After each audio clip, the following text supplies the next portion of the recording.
From making money to making people healthier. That's the story of today's entrepreneur, Penny Choong of Malaysia. Hello and welcome to Season 3 of the Womenpreneur Asia podcast, and I'm your host, Krista Gun. I'm also an entrepreneur, author, marketeer, storyteller, and connector. As the host of Womenpreneur Asia, I talk to Asian women entrepreneurs to uncover their personal stories of grit, hope, and transformation. These are real stories of courage and optimism from inspiring yet down-to-earth women in business across Asia. This episode is brought to you by my company, Redbox Studio. Today I'm speaking to Penny Choong of Malaysia, who is the founder of Penny's Essentials. In our wonderfully open and honest conversation, we spoke about how she retired at 30, financially free, only to find out that she wasn't very good at being idle. She looked for a business to start and focus on children's financial literacy before moving on to teaching adults how to be financially confident. Life throws us off balance at times, and Penny experienced that when she was teaching her financial workshops. It made her stop and rethink not just her life. It made her shut down that business too. She decided to find answers for herself, and in the process grew a business that aligned better with her life. This business is one that is health-focused and community-driven with a follower base of 40,000 people and growing. I love this episode as Penny opened up about herself and fully embraced my questions, tough as they were. We had a powerful conversation about care, love, and the need to nurture ourselves as women.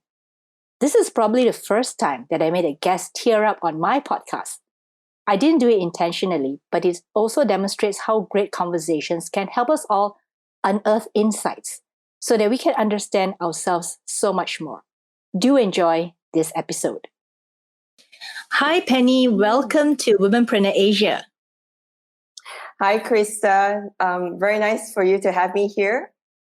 So, Penny, before we start, I want to ask you about something that's really, intrigued me anyway. What is Penny's bread? Oh, wow. You managed to dig that out. Okay. Penny's bread came about during MCO1 when I came back and realized that, a lot of my friends around me was kind of down, being locked up and all that. So I started baking bread. And I just started sending to a couple of my close friends. They started posting it online and they say, "Oh, Penny, can I just get the recipe of you?" So I send them my recipe and then I kept continuing, send them to my friends. It became a care package. So in short, after that, it became Penny's bread. So what is the secret recipe of Penny's bread? I love going to Japan. I spend most of my wind down or me time skiing in Japan. And I'm addicted to, their pastries, their bread, is especially soft. So Penny's bread is a mimic of the Japanese milk bread. So it's full of butter and it's supposed to be soft like the Japanese milk bread. So you have got fans of your bread online. I saw that once. I was looking at your Instagram and everyone was talking about Penny's bread. So I thought it'd be a fun thing to start off with because I didn't know what that was. Yeah, it's just a way to show, I think that it's just a way to show that we care about the people around us. This care or gifts doesn't need to be expensive. And this is just how I reach out to people. I like to make it more personalized. So a little bit of me is in whatever that I give to people. So I even prefer to write my own handwritten messages. The times where we had pen friends and exchange letters and all that.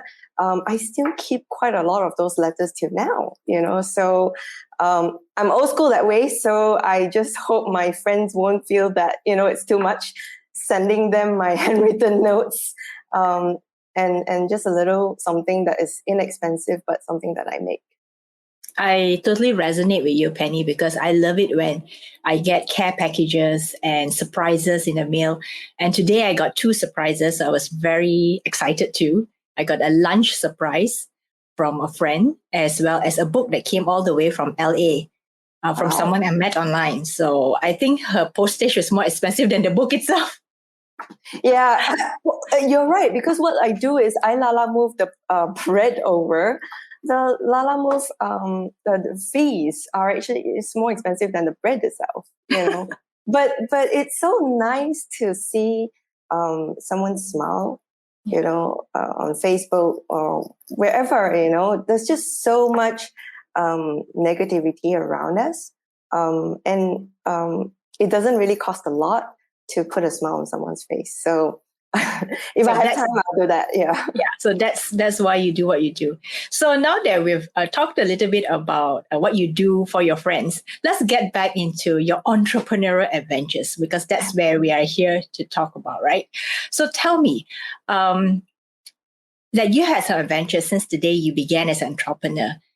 How did it all start?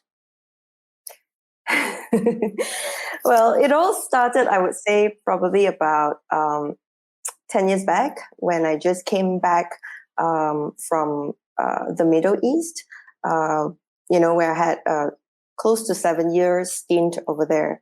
So at that point in time, I was fortunate to have been able to, retire from my corporate life, come back and to make a decision on to what's next in my next, 20 or 30 years of work life. So that was when I was thinking, hey, let's just try the entrepreneurship journey. We'll never know, and never try, never know. So how it started was, I have a finance and IT background.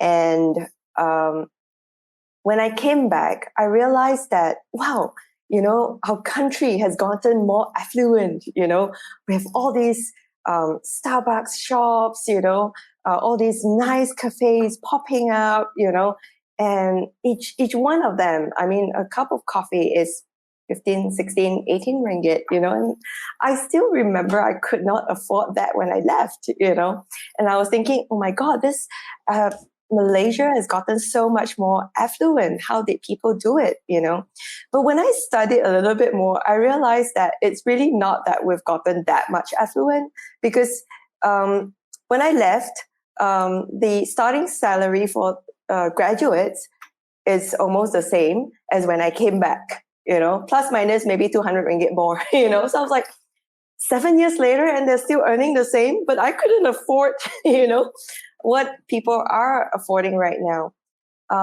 And after a little bit of research, I realized it's because of the access to personal finance. It's really easy to get personal financing or multiple credit cards and all that. And I realized that we are really, as a whole, starting to nurture a society of future spenders, spending our future in advance. So I was worried.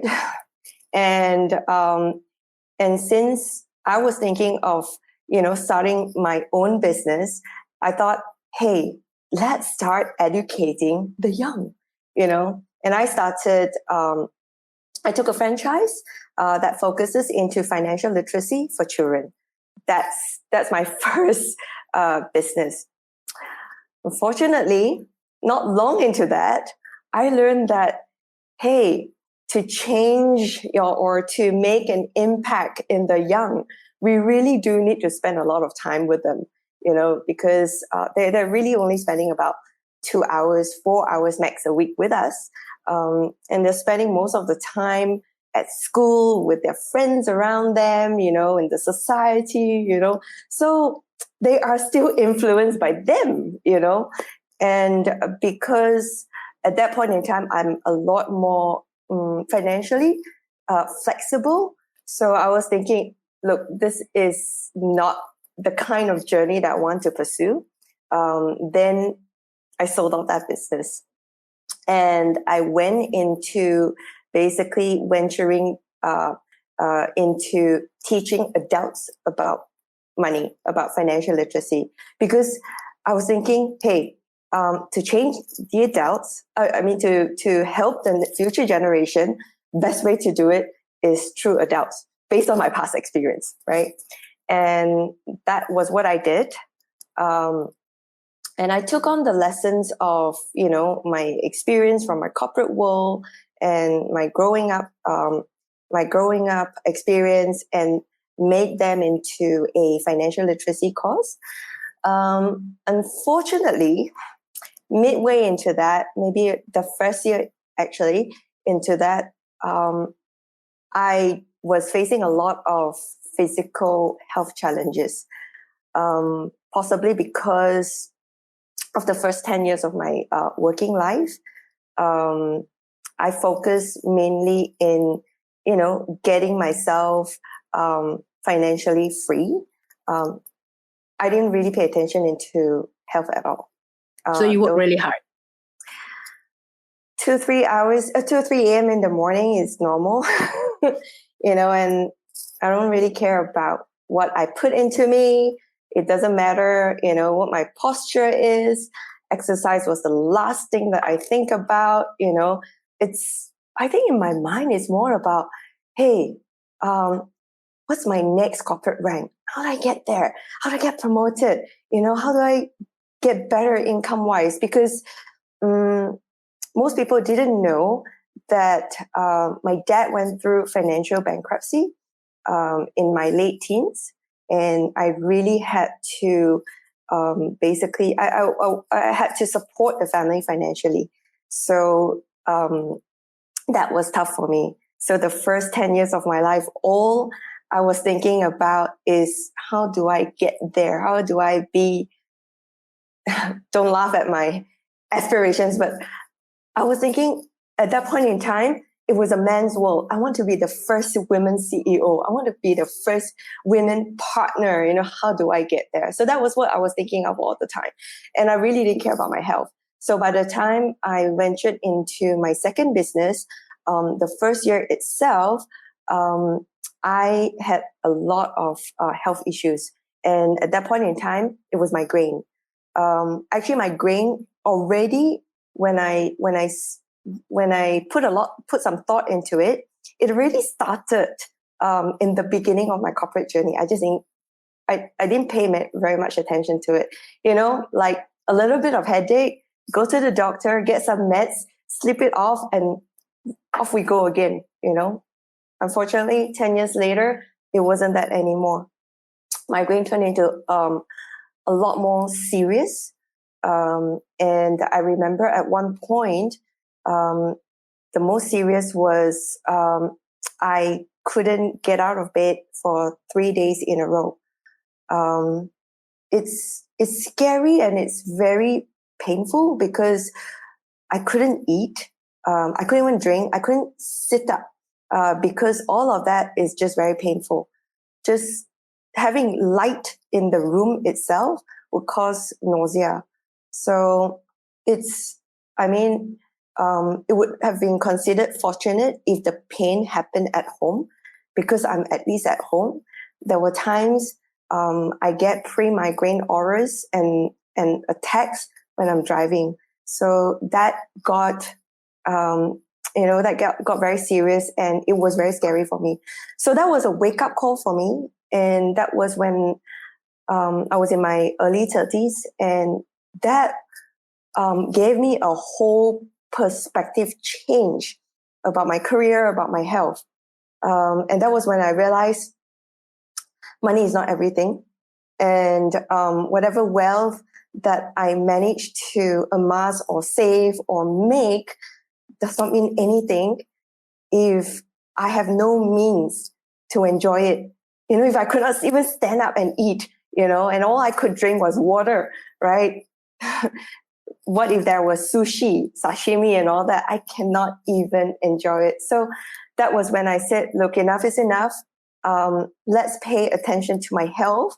And then the rest will basically fall in place by itself. So I took time then to look at different aspects of health, like why did migraine happen to me? And I realized that quite a lot of people are having migraine. I understood, that at that point in time, there were so many aspects of health that I wasn't looking into. I started looking into food.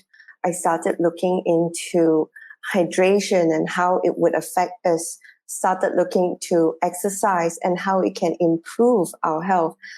I even started looking into emotional health, which a lot of people don't even pay attention to because it is so silent, and how it affects us when we're stressed and how it affects our immune system, So long story short, I started paying attention into all that, and slowly that was how I started my, I would say, wellness career or wellness business. And 5 years on right now, I am so glad. I think that health scare was really a blessing in disguise because I remember someone asked me once, Penny, you've made a 360 change in your career. What do you think about it? Do you regret it? And I said to that person, I remember vividly that I actually regretted not starting earlier. Imagine how I could even strengthen my body even more if I could have started earlier. But, nothing is ever too late. I'm happy that it happened because 5 years on, I'm happy to report that I'm actually healthier than when I'm in my 20s. I'm stronger than when I'm in my 20s, So that's a little bit about how Penny Essentials got started. Yes. So now let's backtrack a little bit because I remember you mentioned that you became financially free at I would say, a relatively young age. Can I say that? And how did that feel like for you? Because I know you worked really hard. I'm sure you achieved the milestones that you set for yourself, and therefore you are able to come back to Malaysia and retire in a way. Can I call it retire? I don't know whether you call it retirement these days, but to do your own thing, right? Yeah. So how did that feel at that point in time? Krista, you're recalling a lot of memories, and I hope I don't start tearing. The beginning years of my... It's okay. Take your time. Take all the time you need, because I just want it to be also something, not to bring up the memories of the past, but something that will help us understand also how you got to this place in your life, which is, like you mentioned just now, you wish you started Penny Essentials much earlier. But I believe that if you started back then, it would have been a totally different journey compared to when you were in the midst of trying to battle your migraines and battle that health issue that you had, right? So it gave you, I guess, a greater appreciation for what you have right now versus, maybe you started when you were in your 20s, it would be a totally different path. To be honest, I didn't see myself as successful. Maybe because from a very young age, when it comes to success, I look and benchmark myself, at very successful people. Who is Penny or Penny Essentials compared to people like Jack Ma, or Mark Zuckerberg and all that, they are so good at what they do, and they are very successful at a very young age, So to me, I wasn't thinking about success. We had a family crisis. My dad was going through financial bankruptcy. To me, what I was trying to get out of is that financial hole. We were trying to put food on the table for my family, for my brothers, and we were thinking about how to move ahead. That's all we were thinking. And that's why I was thinking when I came back and I had that option to think about the next 30 years of my journey, I was very fortunate to, to have that privilege, because a lot of people don't get that privilege. How it felt, I took a whole year. I took a whole year of, just trying to figure out what to do. It was a lot of flexibility and time and all that. So that was nice in the beginning. But because I think all my life I've been filling up my calendar with so many things, I'm just not used to that, a while of that. And I was like, can I get back to something, So your idle time was too much for you. So, yeah. But I think one of the best thing was that I learned how to ski. Something that it was great for me, because skiing is a lot of business concepts and also physical concept at the same time. Because skiing is something that people learn when they're very young, like 3 years old, like 4 years old, and to learn how to ski is actually very expensive. You need to hire a coach to be beside you. You need to be able to practicing the whole day on the slope, and to be able to have that comfort to ski, So basically, coming down at very high speed, not knowing the terrain, and you are not, you're just, basically you only have the comfort of your clothes for safety. You might ski into a tree, and go into a coma, or like Michael Schumacher, something like that. Really, I mean, I'm putting it into an extreme, but it's a sport that is very easily, it can easily get you into accidents, right? But again, by taking that up, it kept me agile. It kept me thinking there's nothing that I cannot learn. It doesn't matter if I didn't learn it when I'm young, right? So it's same with business. It doesn't matter if I didn't get into it when I'm in my 30s. It doesn't matter if I don't know, or I'm not in that sport. It's not my core advantage, As long as I have a coach, as long as I have the mental ability to tell myself I can learn it, I can be good at it. It takes other people a year. It can take me 5 years. It doesn't matter, as long as I'm willing to learn. It also teaches me in business, right, that it's like the journey of skiing down through that terrain. I have to be quick. Oh, there's a stone. What do I do? Do I turn left? Do I turn right? Do I stop? And if I stop, what do I do? How do I get down? Because once you're up, many thousands miles up there, you need to come back down, right, by yourself. If not, what do you do? You'll be in the cold. What do you do? So it just learning to ski and skiing every year alone, it helps me, I think, in the journey of my business. So that was one of the first thing that I, did.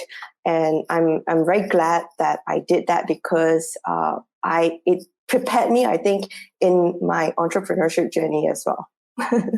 I like that analogy, because no one has ever told me an analogy like that about skiing and business. So a very interesting twist to our conversation today. So then, okay, so now that you decided that you're going to go into wellness, what do you do? How do you do it? Or you just went with something that you liked, or something that you felt was good for the market? I think in the beginning, I wasn't really even sure that I'm going to the wellness market. I just wanted to be well myself. So the health scare that I got, I went through it. The symptom that came out was migraine, right? But it was, the underlying cause was more than that, right? I found out that I have temporal mandibular joint disorder. Is a disorder in the joints of my jaw. And that affects everything. It affects all the muscles, the joints, the tenseness of it, as well as your entire spine. So, and that was how I found out was the actual root cause. And when I was targeting the root cause, then I was actually looking at ways to improve my health. So I wasn't really looking at how do I conquer the market, or how do I do wellness. But once I was a benefactor of it, I realized that, when I'm looking into health, this was the questions, because from a customer perspective, this was my questions, that was my concerns, and this is my background, Then having that knowledge, I know then what other people was looking at, especially from a perspective of a lay person, someone who doesn't have any medical background, so who doesn't have that lingo. How do I talk to them? Because I needed someone to talk to me in my lingo. And then I guess coming into this business was just one point after another point, accidental. One, it was basically my health scare. And even after that, I wasn't really into the wellness business. It was a prompt by one of my students remember my second business, where I was training students about financial literacy. And she was saying, Penny, why don't you look into starting something in this business, right?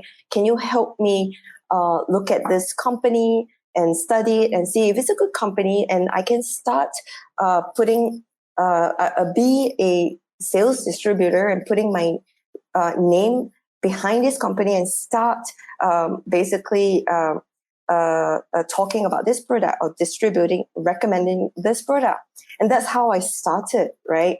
And I was just basically telling her, okay, fine, let's study this company, And the more I did, the more I realized how I can get into the wellness sector, and what people need.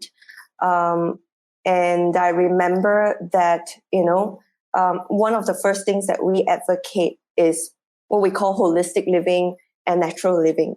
But it's such a big term, and it encompasses everything, right? We don't know what it is. Right? What's natural living? What is being holistic in terms of health? So Penny Essentials started breaking it down into very simple things, so that people can just encompass it slowly, little by little, into their lives. So I remember we were one of the first few who started things like DIY soap workshops, and how we can actually make natural soaps without having many complicated artificial colors and ingredients inside that may be causing skin sensitivity and all that, just those things alone. And I think people got attracted to how simple it is, how fun it is. And I think people are just attracted to being together, being part of the community, and doing these workshops together. So we started more than just that, we started makeup workshops, how to use makeups that are natural.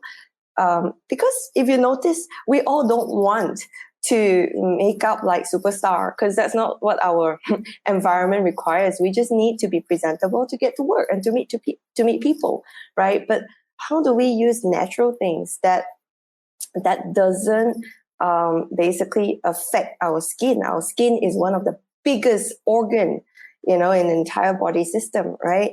And if we can protect that, then we can basically age gracefully, right? So, and maybe even reduce the susceptibility to different kinds of ailments, right? So we started creating all these workshops, perfume making workshop,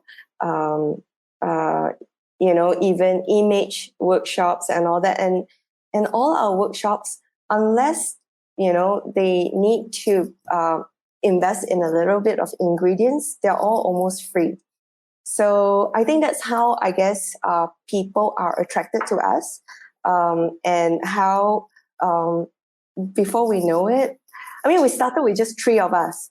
5 years on, we are a community of 40,000, and some of them, I've yet to know, because it's friends of friends, and I started teaching them how to make their own workshops and how they could reach out to their own community, because it's not just in KL, right? Some of them are in Australia, some of them are I've got people in UK, and once they learn from us, and they start going back there and start touching the lives of their own communities in where they live. So we are that size, I guess, because we just reach out to people, knowing what they need, and embracing where they are, and they didn't really need to invest a lot just to be part of the community. Okay. But I also know that you have your own products. As of, was it last year? Yes. Well, what happened was, in quest of better health, it first started with, of course, how to manage my own pain, right? Migraine pain. And then, of course, I started to have muscle tenseness and all that. So I started looking at different ways where we can manage that. So I do go for conferences, health conferences, to seek more knowledge. And there was one time, just before the lockdown, I was in Thailand. And in that particular health conference, this particular booth was really out of place, because everyone was selling things like beeswax, gel, what do you call that, balm, homemade shampoos, all sort of natural living stuff, right? This guy, he was selling chocolates. It's like, of everything, chocolates, it's like one of the fattening things and all that, So I was like, why are you selling chocolates? So that attracted me to go into his booth and look a little bit about it. And I was a bit wrong, because I realized that it was not any ordinary chocolate. It is a bean to bar chocolate. And they are very particular about the beans, because the beans are the 70-80% of the ingredient that produces the flavor. It's the source of flavor for the chocolate, and they what do you call it, focus a lot of that, and they're very proud of that. And that was when I got into touch with them, and they were producing very local flavors, like peanut Thai curry, something like that. And I was like, that sounds really unusual. yeah. So I was like, yeah, that's very local to Thailand, and I can understand why it would be popular there, So, and that was when I challenged him, and I said, why don't you go into producing into some very staple bars, something everyone would like peppermint dark chocolate, because I'm a fan of After Eight Mints.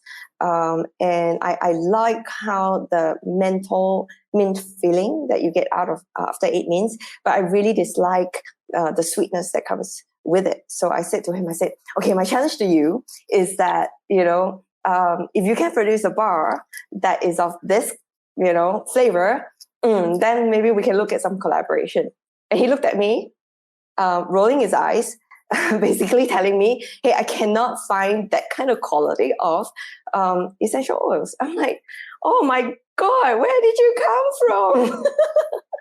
And this was in Bangkok? That was in Bangkok, yes. Yeah. Yeah, and so I introduced him to essential oil food grade flavoring that is of, very good quality. And he was very appreciative, and he was actually very interested. And during MCO, he gave me a call and he said, guess what, Penny? I made our first bar, So he sent it to me.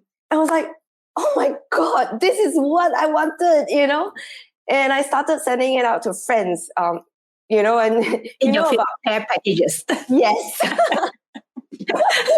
With your bread. With my bread. Yes. And they gave me feedback and said, Penny, where can I buy this? I'm like, you can't buy it. I made it. And they started pestering me and said, Penny, please make it for sale, And that's how it started. I said, okay, let's try it. If more people would like it and it makes sense, because at the end of the day, my background is finance and IT. Still went back to the dollar and cents and see whether it's financially viable to make it. And I thought, okay, if there's enough, what do we call, interest in it, yes, let's do it, And it was a MCO Father's Day baby, basically, that chocolate bar that came out of Penny Essentials, something that was totally unplanned for, totally not within my timeline. In fact, it was something that my husband was very, very taken by surprise, because initially I was just telling him, dear, I'm making this for us to consume. And he wasn't thinking that it was something that we would produce. And then before we know it, because I need to give it as a care package, we need to make a wrapper that is presentable, And he was like, this is going a little bit beyond just making it for ourselves. No, I'm making it for our friends, for our clients, corporate gifts, it's good. Something that is we made for ourselves. Then he's like, okay, before we know it, it's available for sale in the website. And it's like, what are we doing? And I'm like, dear, it was by popular request, and I could not find a place. MCO, I could not find a place to market this, so it's on my website now. Okay, yeah. So my husband is actually very surprised by that journey, because it wasn't something that was in the pipeline at all. So it was just supposed to be chocolate for personal consumption. Yes. And it became a product of Penny Essentials. Yes. And that was why the very first product was peppermint. And then one of my friends, actually he was my mentor at work and went on to become a very good friend. And Choong was saying, I'm not a fan of dark chocolate. And I'm not a fan of peppermint. I prefer something a little bit sweeter and something happier.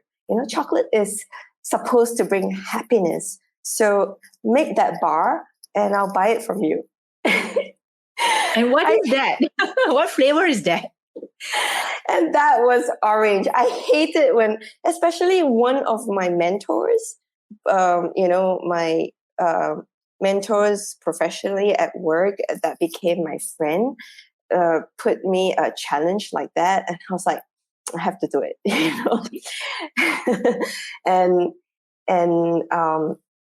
I went looking for an oil, basically a scent that encompassed all that, happiness. And that came out to be basically orange and cinnamon milk chocolate.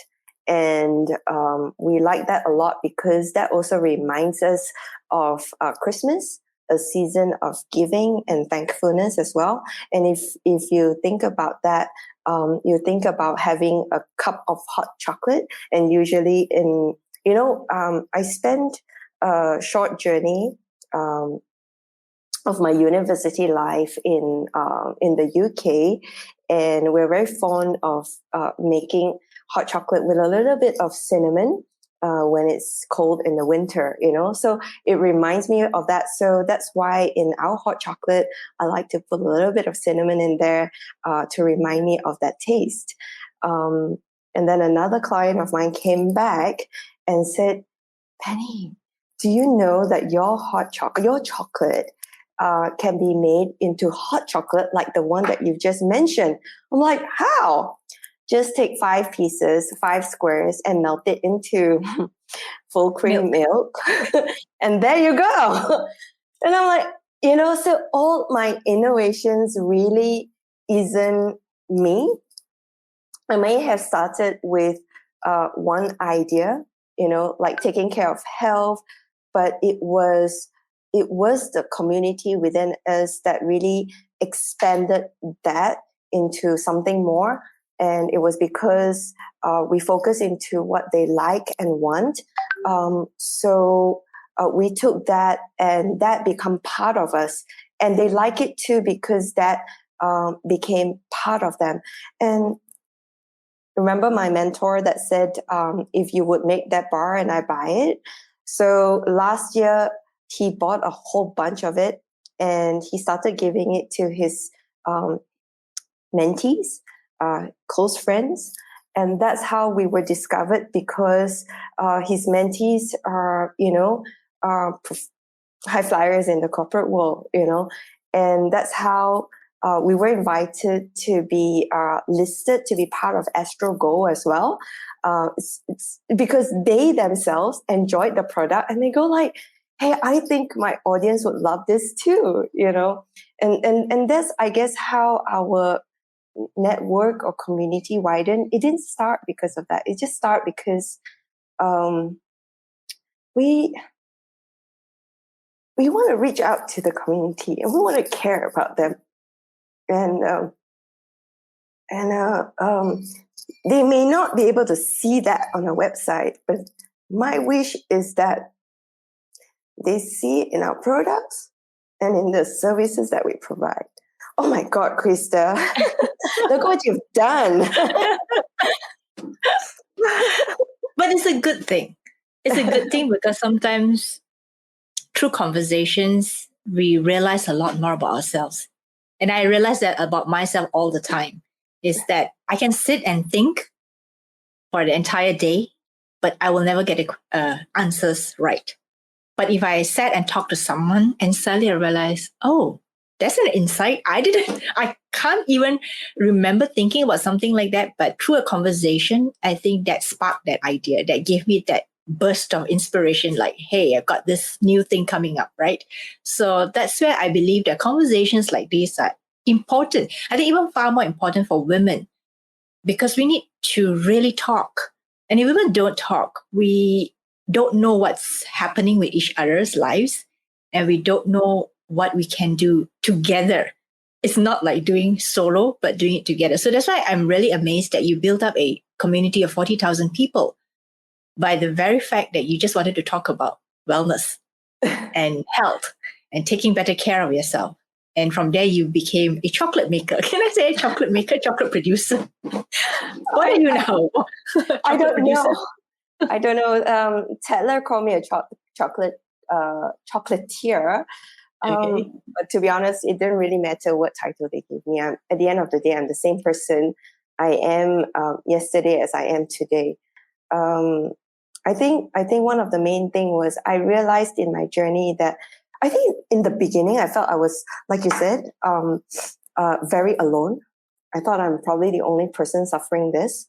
And being a woman, I felt that there's just so many aspects that I've got to fulfill, as a wife, as a daughter, as part of a family, as a daughter-in-law and all that. I'm not a mom, but then other females, they would have that role to fill as well. Of course, then as a career woman, there's just so many roles, so many hats that we need to fill. And there are times I feel alone, and that burden is mine alone to journey.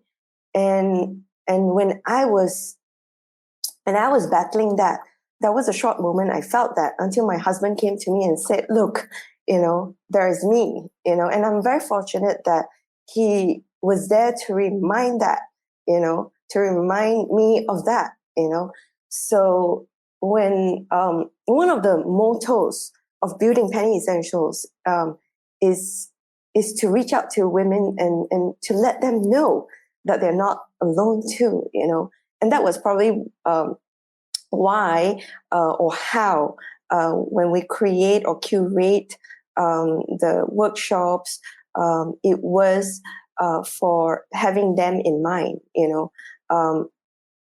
looking and feeling what they're battling. What we want to create is workshops for them so that either they are empowered when they're there, or that they find themselves additional skills to help them battle whatever they need to battle, at that moment in time.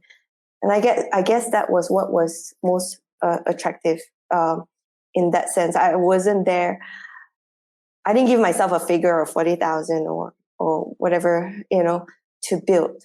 But if you were to ask me right now, looking at what can be done, I'm looking, I hope, at an even bigger figure, because now it's more like, hey, if we can support these people, it would be even better if we can support a larger number.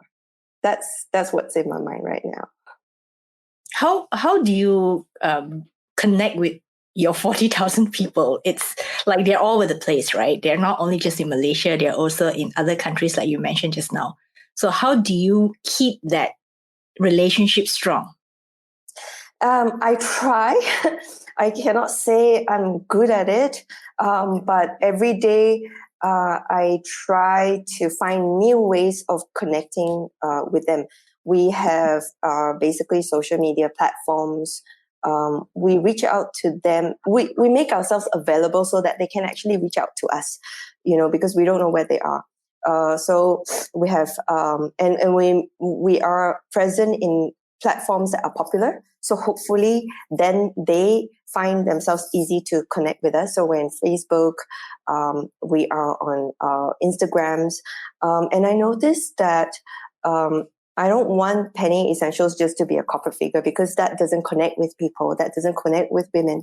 So whenever we can, when we run workshops, I try my best to be hosting those workshops myself, and that's how we try to connect with people. Another way is not just being online, but connecting with them at their hours, at their timings, because we're thinking about, women who are possibly only available during weekends. There are one segment of those who are only available during weekends. There are those who are actually only available during nights. There are also those that are only available during, school hours, and different parts of the world. Some parts, if you're talking about, UK, Europe, they're only available when it's nighttime for us. So we try to connect at different hours and different days, so that we can reach out to more people. So as long as we get feedback from them, we try to adapt. Unless it's something that we don't know, as in like we don't get a feedback, then those are the difficult ones, because we don't know what we don't know. Okay, so you have a lot on your hands then.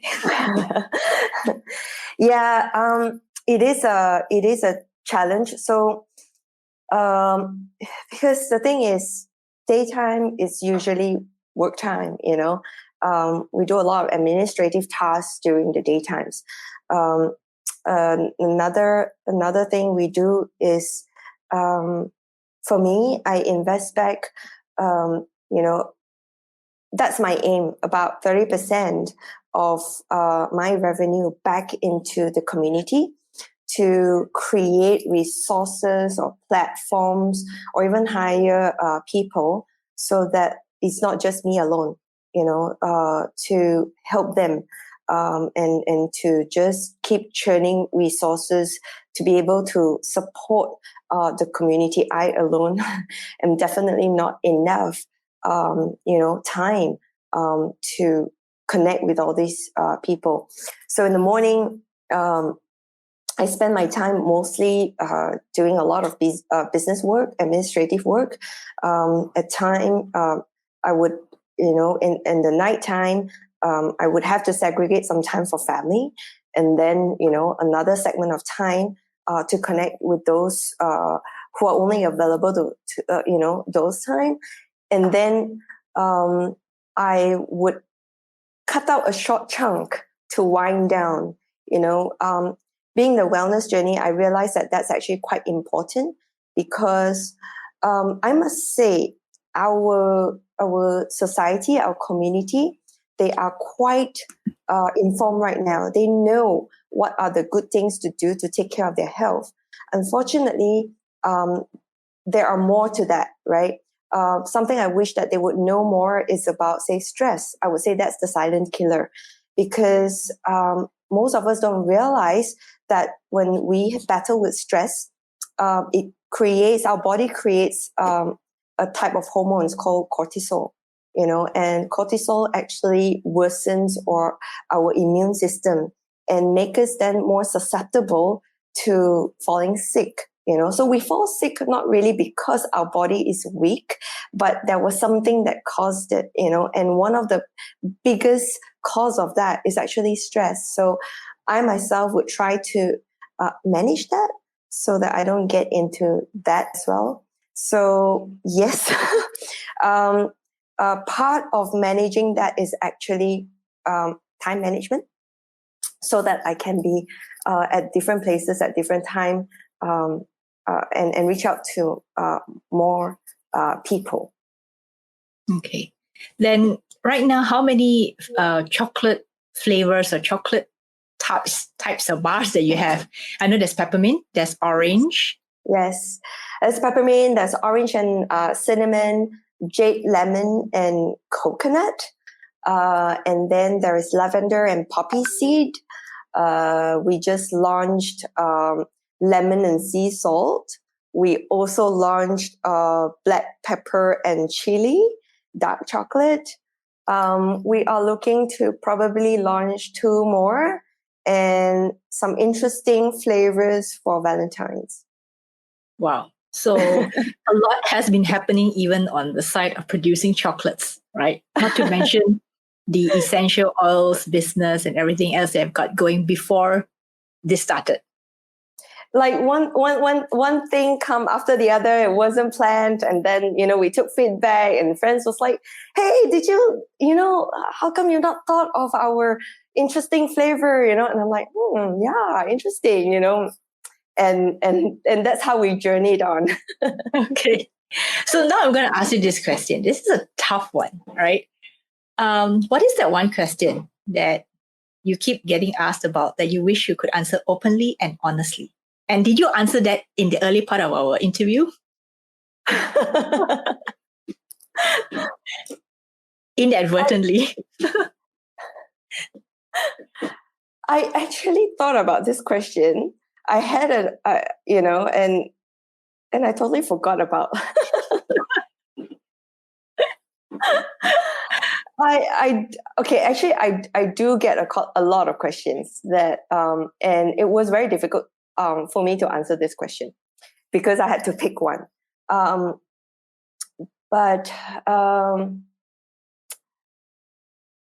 yes, I did, and I want to share 2, but one of which is this. What's your plan for what's your plan for the next year? What do you plan to do? What do you plan for your wellness? What do you plan for the business? And when I tell them that I don't have concrete plans yet, they didn't think that I was for real, because 2 months later, ta-da, Penny comes out with a new chocolate, or Penny comes out with a new care kit, But it was because along the line, I felt that, like for the 3rd MCO, for instance, it wasn't bread anymore. It was emotional health. And I felt that, was one of the most important thing that people need to take care of, because it wasn't a short MCO. It was a long 3 months journey.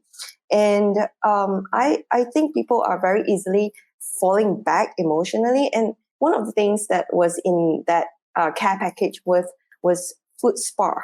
And I thought that if we could do a small session of food spa, like a me time for myself at home, it would be great. And that's what I was starting to send out to people. And I took a photo of that, put it on my Instagram, and they went, whoa.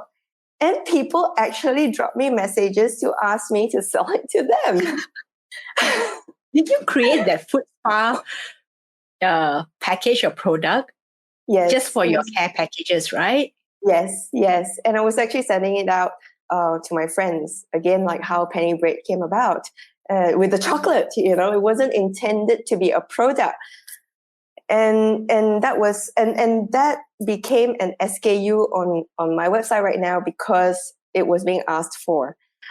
So that's the hardest for me to answer, because for real, I really don't know. Yes, I do know, like I told you, I wanted to reach out to more women. And now my aspiration is to increase that base to more than 40,000. But what is in store? How do I do that? What's the next DIY? What's the next chocolate bar? What's the next collaboration? What's the next care package? I really don't know. And it's the truth. And for me, I really want to bring things to market very fast, because I think that is the sentiment. Like, for instance, that particular care package, that was what people was feeling. So it wasn't planned 6 months before. It was just because it was something that was felt and done, and I wanted to execute it quickly. So I guess you must be a quick executor. My dad said that we need to think and act very quickly in everything that we do. So that was something that I inherited. Which is a good thing. Which is a good thing. Therefore, you have your chocolates and your other SKUs, right? I hope so. Okay, now I want to ask another question. What's the craziest thing you've ever done? I hope it's not skiing. That was one. That was one. Skiing at very high speed, because at one point in time, I was telling my husband, now that we got a grasp for it, I want to do more. Let's race. We were racing down. So that was one. The other craziest thing, I thought that was the craziest thing until basically the decision to produce chocolates. I think we do have to invest, but it was because out of the feeling, and mentorship from my friends, that I felt it is the way to go, and we didn't even have, I wasn't a chocolatier. I had no experience in this segment, and was just based on that gut feeling, and we went ahead to do it. I think that's quite crazy. And I think even up to now, my husband thought I'm crazy. And I had to pad it to him slowly, and now he's accepted that I am a chocolatier. Okay, what about that one question that you wish women would ask more of? I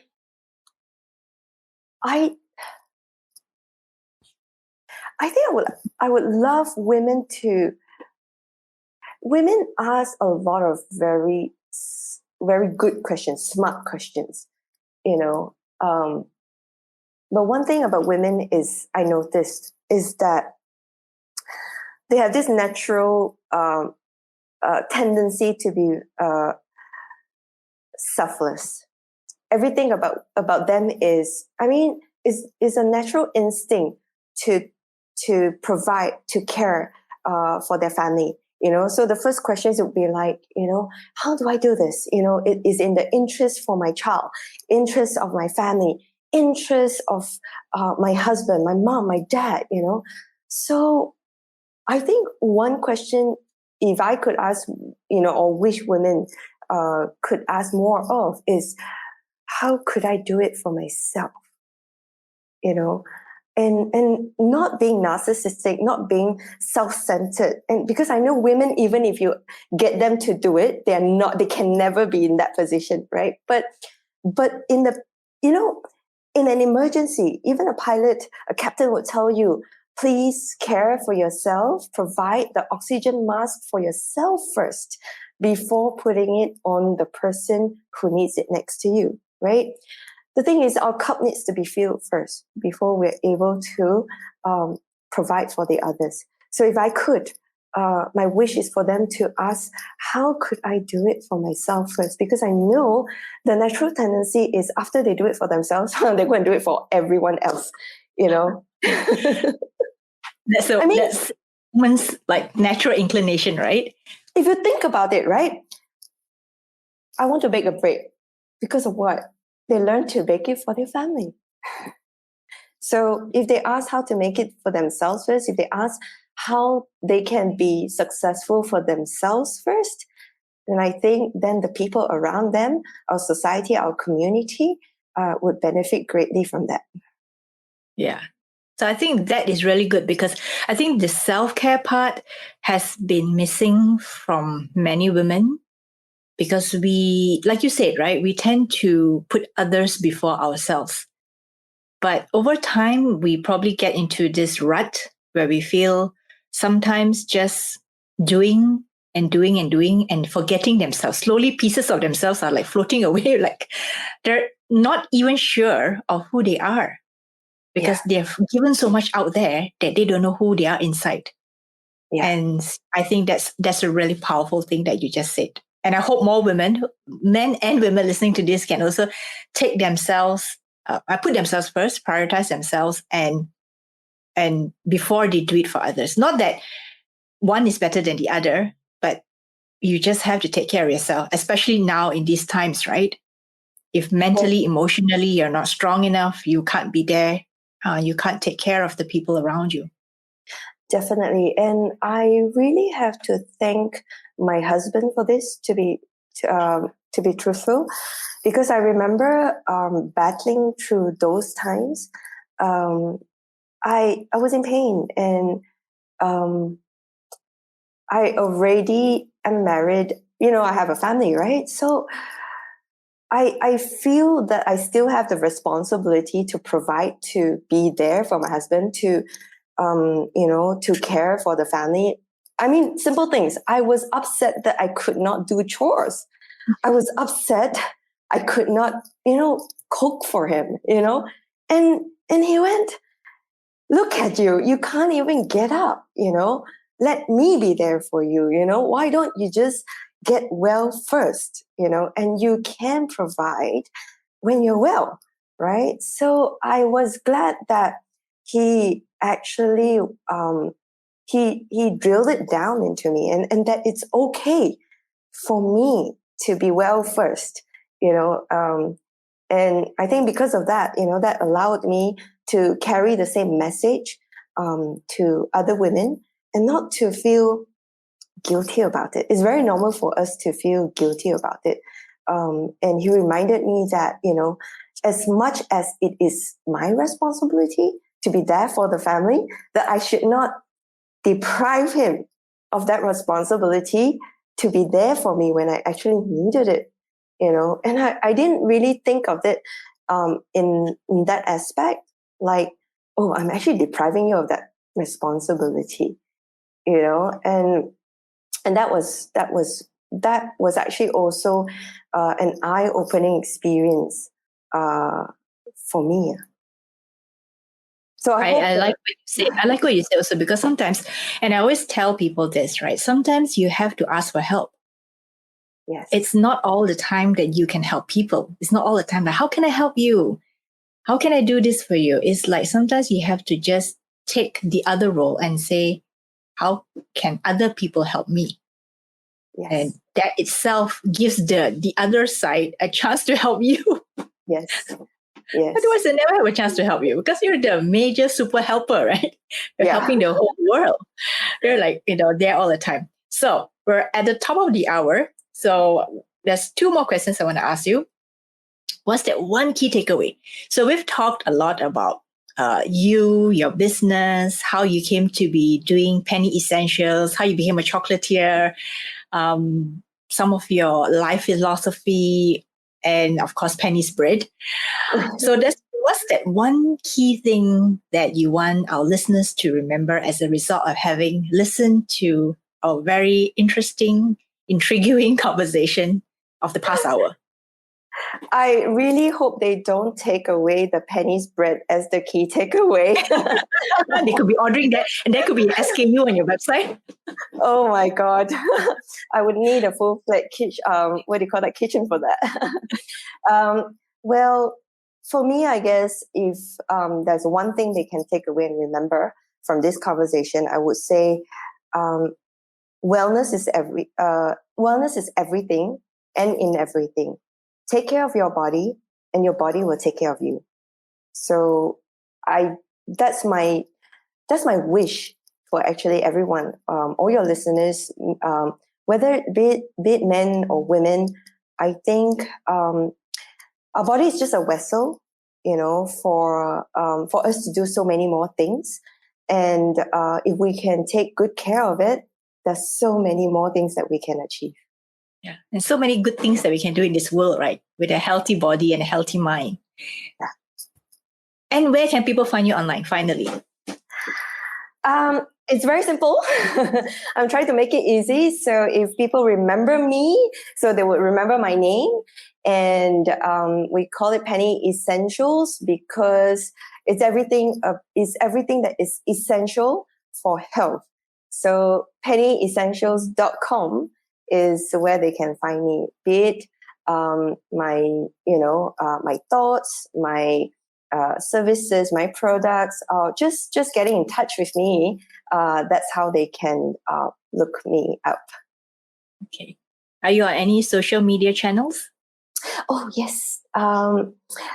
Once in a while, I'll do some ramblings, and then what I'll do is I'll upload it on YouTube. So it's on Penny Essentials YouTube. It gets linked to my website as well. And they can find me on Penny Essentials IG and Penny Essentials Facebook as well. So I'm trying to make it easy for people to remember. So it's just whatever platform, just type Penny Essentials, you probably can find me there. Okay. So I can find you literally just by typing and Googling your name, Penny Essentials. Yeah. Yes, so that's right. Penny Choong of Penny Essentials. So let's just not confuse people. Yeah. Her name is Penny Choong and it's at Penny Essentials. So thank you so much, Penny. I had a really interesting conversation with you, and I'm glad that we went into some parts of your memory. I'm sorry if we jolted some memories for you, but I think sometimes the best things that we can do for ourselves is just go back into the past and remember, but take that as a lesson to go forward. And so I'm really thankful that we had this conversation. And here's a shout out to Veronica Sin, who referred Penny to be a guest on my podcast. So thanks, Veronica. Thanks so much, Veron. And actually, thanks to Albert, a very close friend of Veron, who helped connect me with Krista, actually. Oh, really? Okay, so that's another story for another day. Yes. Okay. I'll tell you a little bit about Albert next time. Okay. So thank you so much, Penny. We will see you again, and all the best for not only chocolates, but all the best for all your wellness products and your wellness journey ahead. Thank you so much. Krista, thank you so much for having me. I really enjoyed today's conversation. I didn't expect some memories to come back, but it was a very I like that journey. I like that memory. Thanks for reminding me. It was also because of this conversation. Thanks for reminding me the purpose of how or why I started Penny Essentials. Thank you. Thank you so much. We'll see you again. See ya. And that was my episode with Penny. I hope you got some actionable insights from today's episode. Don't let these insights run away. Journal them. I found that journaling thoughts and ideas keep me reminded of what truly matters. Share your thoughts with me at womenpreneurasia.com and remember to sign up for my email updates. If you have a question that you'd like me to ask any of our guests, let me know. I'll try to incorporate your question in my upcoming season. In next week's episode, the spotlight is on Fiona Marcus Raja, who truly is an entrepreneur at heart. This entrepreneurial woman started 5 businesses in 5 years. Based in Sarawak, Malaysia, she runs multiple businesses from construction to event management. I'll see you next week when we uncover Fiona Marcus Raja's interesting journey as a mom and as an entrepreneur. Her story is truly amazing as she started with a beauty salon. I'll see you next week.